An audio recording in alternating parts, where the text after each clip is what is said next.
think the most wonderful discovery is the realization that eventually suffering requires more effort to keep it going.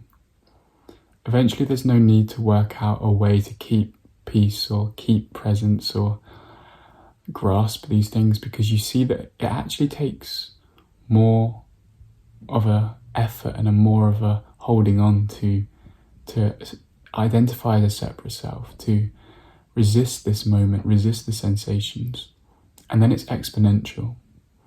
Then it's not a case of how do I get back, how do I keep this, because you see very clearly where you're suffering, which beliefs cause that, and you just let go of them over time. And I know what it's like at first. It's you let go and then it's back to resistance. It's like, how did I ever get back? But eventually, trust me in that, if you're not there already, eventually you just see like the sky being blue, and you just know the sky's always blue. And eventually you just move in to this place, and you move around the world in this place.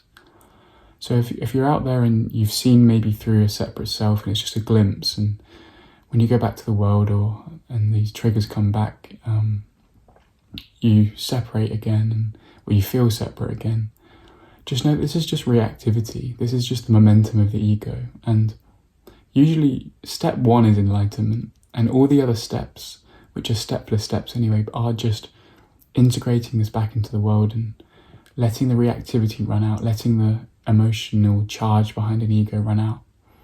And then you move in the world without reacting. You stay home no matter where you go. Isn't that amazing? You can integrate this, and emptiness can permeate all aspects of the body, the apparent world, until you can walk down the street and you're not moved. You can walk down the busiest shop, anything, and you stay like this. Because you've always been like this, you just keep pretending to be someone else, or pretending to divide up experience. My one analogy for this is, pretend you see that you're holding an iron rod. You're holding on and it's really hot, and you let go for a minute and you get this expansion, and then you're back to suffering, back to holding on.